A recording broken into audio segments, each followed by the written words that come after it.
If you're familiar with infant helmets and helmeting, then you might also be familiar with the term positional plagiocephaly or flathead syndrome. Now, if you're familiar with these terms, then it means that your baby probably has one of these conditions. So in this video, I not only want to talk about whether or not it is worth it for you to get a helmet or consider a helmet for your baby, but also what causes positional plagiocephaly, some things that you can do to prevent it from happening in the first place, also some associated conditions with it, and whether or not it might be worth it to get a helmet or if that's even necessary for your little one.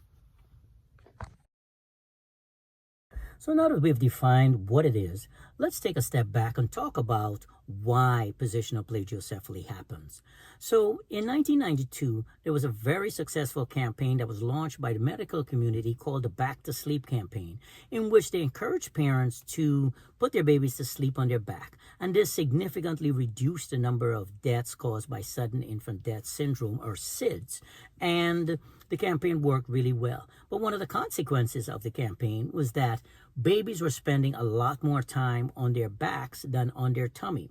They were sleeping on their backs, as they should, but a lot of parents were keeping their babies on their backs even when they were awake. So a study was conducted to figure out another possible reason why kids develop positional plagiocephaly. And what they did was they divided the subjects into two groups. One group was given 400 IUs of vitamin D. Now, 400 IUs in the grand scheme of things is not a whole lot of vitamin D, because we also get vitamin D from the sun. But what they found was that the incidences of positional plagiocephaly went all the way down to 0 in the group that received the vitamin D, and the normal incidence of plagiocephaly occurred in the other group, the group that did not receive the vitamin D. And of course, as we may or may not know, vitamin D is responsible for the strength of your baby's bones and bone density. And so you can draw the conclusion that the babies who had the vitamin D had stronger bones, so their bones were harder and less subject to being deformed, no matter what position they were in. So let's talk about ways that you can prevent positional plagiocephaly. One of my favorite things to do is to simply change the position the baby sleeps in. So I'm joined by my toy baby, Annie, and let's say you put your baby to sleep in bed with her head this way. The next time you put her to bed, you simply rotate her and put her to sleep with her head this way. And what this allows baby to do is, if baby has something interesting on that wall over there, and baby turns her head to look at it, now, in order for baby to look at that same thing, when you rotate the position, baby would have to turn her head in the opposite direction in order to look at it. And so that's a great way to change baby's position and cause baby to rotate their head side to side, and baby would fall asleep with their head that side one time, fall asleep with their head this way one time, and now you're putting equal pressure on both sides of the back of baby's head, and that's a good way to prevent positional plagiocephaly. Another way to prevent positional plagiocephaly is with lots and lots of tummy time when baby is awake. When baby is awake, baby needs to be supervised by you or another responsible adult if baby is going to be on their tummy. And so you can carry your baby in your arms like this on their tummy. This will cue baby to start to lift their head up and in order to look around the room. If you are sitting, you can put baby to sit on your lap, on their tummy. If you are down on the ground, you can get down on the ground with baby in the classic tummy time position and make eye contact with baby. There's nothing baby likes doing better than laying on the ground, face to face, making silly faces with mom or dad. So those are all great ways to actually prevent positional plagiocephaly. So now that we've talked about what plagiocephaly is, what might have caused it, and how to prevent it, let's talk about how to examine your baby who may have positional plagiocephaly. What you want to do is be looking at your baby's skull this way. So looking at the top of baby's head. You can't tell a lot of times by looking at baby's face. If you're looking at baby's face, you will not be able to see the deformation going on in the back of the head.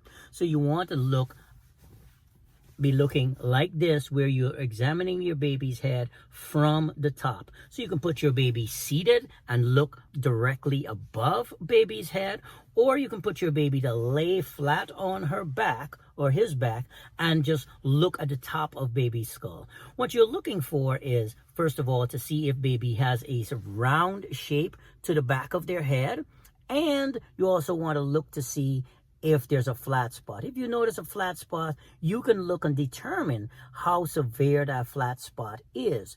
But what you also want to do is pay attention to where baby's ears are. And if the ears are pushed forward even slightly, you'll be able to tell and be able to see, well, okay, this is a moderate to severe positional plagiocephaly.